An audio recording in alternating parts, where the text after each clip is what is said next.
Guys, welcome back to our channel. আমার নতুন একটা ভিডিওতে তোমাদের সবাইকে অনেক অনেক স্বাগত। তো কেমন আছো তোমরা? আশা করি ভালো আছো। আর আজকে আমার এই ভিডিওটা হচ্ছে রথের দিনকার ভিডিও। যদিও আমি ভিডিওটা আপলোড করছি রথের বেশ কিছুদিন পর, তাই সবাইকে শুভ রথযাত্রা বলাটা ঠিক হবে কি না ঠিক বুঝতে পারছি না। তবুও তোমাদের সবাইকে বলছি শুভ রথযাত্রা।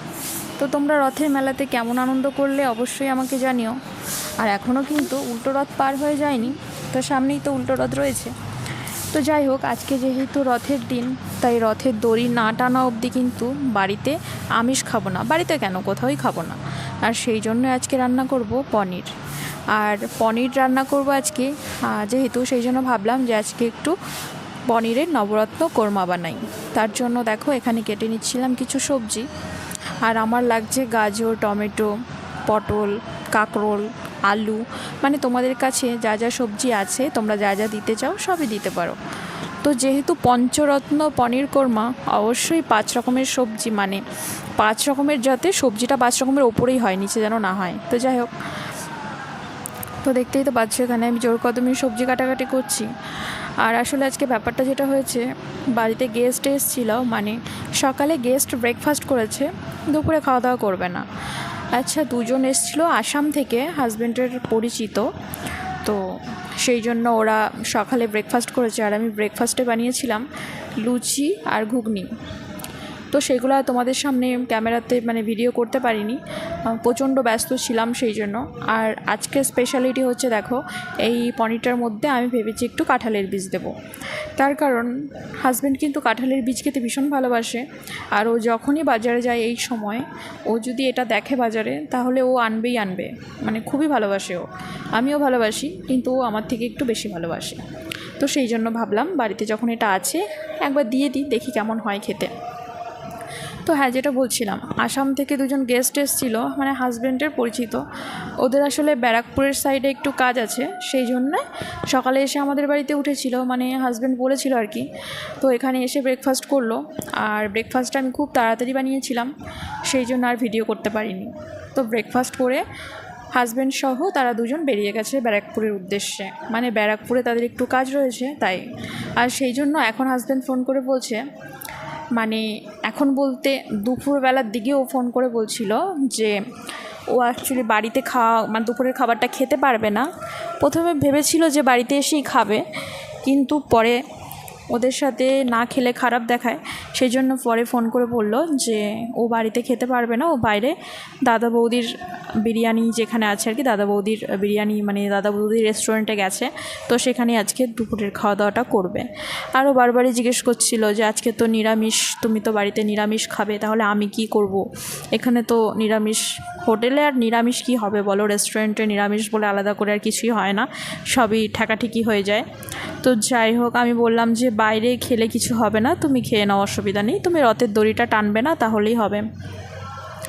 তো যাই হোক, তার খুব খারাপ লাগছিল আসলে আমাদের দুজনার সম্পর্কটা, কি বলবো, মানে আইনগতভাবে আমরা স্বামী স্ত্রী, সামাজিকভাবে আমরা স্বামী স্ত্রী, কিন্তু সব থেকে বড় কথা যেটা, আমরা দুজন সব থেকে ভালো বন্ধু। আসলে ও আমাকে ছেড়ে কখনো বাইরে খেতে চায় না, আবার আমিও ওকে ছেড়ে কখনো বাইরে মানে ভালো কিছু খেতে পারি না, মানে ইচ্ছে করে না আর কি। যদিও আমি 2-1বার খেয়ে ফেলি, কিন্তু ও মানে খেতে গেলে আমাকে ফোন করে বলে যে আমার খেতে ইচ্ছে করছে না, তোমার কথা মনে পড়ছে।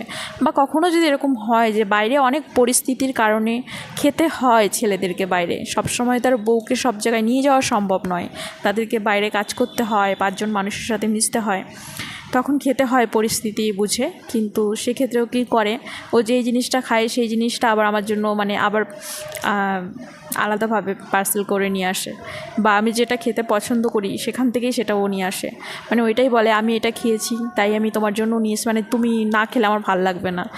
তো এই ব্যাপারগুলো আসলে ভীষণই ভালো লাগে, যে তার সাথে আমার কোনো রক্তের সম্পর্ক নেই, আমি আমার বাবা মাকে ছেড়ে তার কাছে এসেছি, সে যে আমাকে এতটা মানে প্যাম্পার করে, এই ব্যাপারগুলো বোঝে, এই জিনিসগুলো সত্যিই খুব ভালো লাগে। তো যাই হোক, তো দেখো কথা বলতে বলতে এদিকে আমার পনির রান্না হয়ে গেছে। আর আজকে যেটা হয়েছিল, এই যে তোমরা দেখতেই পাচ্ছ, এটা কিন্তু খারকোল পাতা, তো অনেকেই অনেক কিছু বলে, কেউ খারকোল পাতা বলে, কেউ গাঁটকোল পাতা বলে।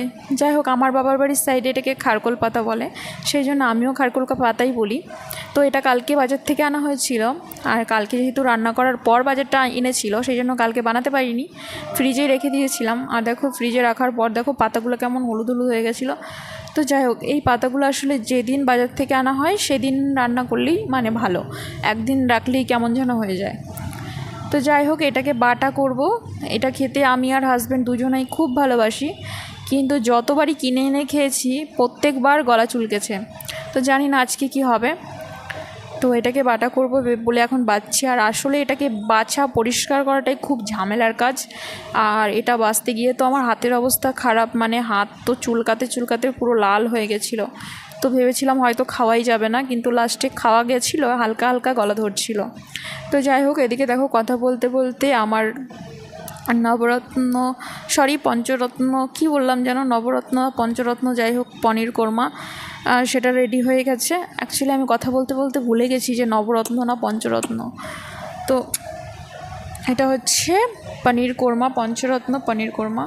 তা যাই হোক, দেখো এদিকে রেডি হয়ে গেছে। আর এদিকে আমি খারকোল পাতাটাকে এবার সেদ্ধ বসিয়ে দেবো, কারণ জলটা যদি না ফেলা হয় একটু সেদ্ধ করে, তাহলে তো গলা চুলকাতে চুলকাতে পুরো শেষ হয়ে যাবে, সেই জন্য।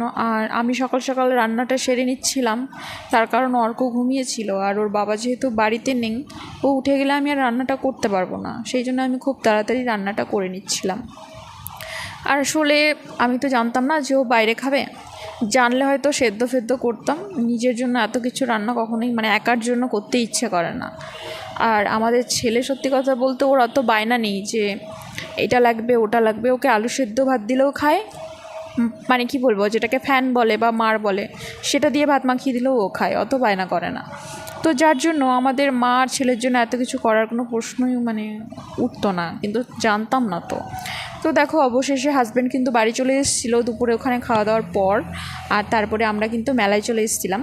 আর এখানে দেখো অর্ক যে কী একটা ছেলে, কি বলবো তোমাদেরকে, মানে ও মানে গাড়িগুলোতেও মানে ও যেখানেই যাবে ওর মাকে আর বাবাকে চাই। ওকে বলা হচ্ছিলো যে তুমি কোনটাতে চাপবে, তো ওই গাড়িগুলো দেখাচ্ছিলো। তো ওকে যখন বলা হচ্ছে ঠিক আছে চাপো, তখন ওর বাবাকে ও চাপতে বলছে। মানে ও একা কোনো জায়গাতে যাবে না, কোথাও যাবে না, সব জায়গাতে মাকে বাবাকে চাই। তো যাই হোক, তারপরে আমরা ফুচকা খেয়ে পাঁপড় খেতে খেতে জিলাপি নিয়ে বাড়ি চলে এসেছিলাম। আর দেখো অর্কবাবু এই গাড়িটা কিনেছে মেলা থেকে, এই যে ওর হেলিকপ্টার গাড়ি। তো যাই হোক, এটা কতক্ষণ থাকবে সেটাই হচ্ছে কথা। তো এটাই ভাবতে ভাবতে আমি বাড়ি আসছিলাম যে এটা কতক্ষণ থাকবে। আর আমি সংসারে কিছু টুকটাক জিনিস কিনেছিলাম, যেমন কিছু কাপ কিনেছিলাম, খুব সুন্দর সুন্দর কাপ উঠেছিল মেলাতে। আরও কিছু সাংসারিক টুকটাক জিনিস কিনেছিলাম। তো যাই হোক, দেখো গাড়িটা তো খুবই সুন্দর, কিন্তু যেদিন কিনেছিল সেই দিনই পুরো ভেঙে চুরে শেষ।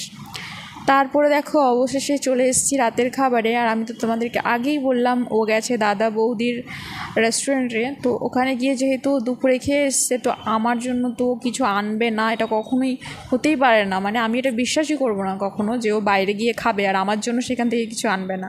তো দেখো আজকেও কিন্তু তার ব্যতিক্রম হয়নি। এই যে দাদা বৌদির সেই বিখ্যাত বিরিয়ানি আর চিকেন চাপ নিয়ে এসছে, আর নিয়ে এসেছিলো একটু ফ্রাইড রাইস। তো আজকে আমরা রাতে এটাই খাবো। তো ও খাবে, আমরাও খাবো।